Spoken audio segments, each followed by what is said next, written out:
Macros are a time and price cheat code. I make sure I don't trade outside of macros, and it's one of the reasons I've become profitable. And in the next 30 seconds, I'll explain what macros are and how to use them every single day. So what are the macros?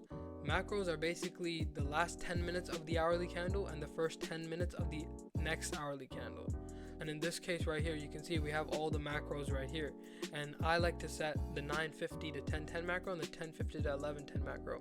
I mostly use the 950 to 1010 macro for my entries because it's the best macro out there. Here's an example of how I would use the macro. So in this case right here, we have this 15-minute SysD right here. We can then go down to the lower time frame, wait for the macro, and look for our entry. So now in the lower time frame, this macro indicator shows when the macro opens up. So this is 150 right here.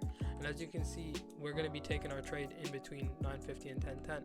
We can observe that we react nicely off this 15-minute SysD, and we have SMT at the lows with this high and this low. After seeing this SMT form and that reaction off the SysD, we have another 1-minute SysD that we'll take our entry off of, and we'll look to limit order and see if that takes us higher. So all we got to do now is limit order this SysD, keep our stops at this SMT protected low, and target 2R, and we can see if we get tapped in between the macro.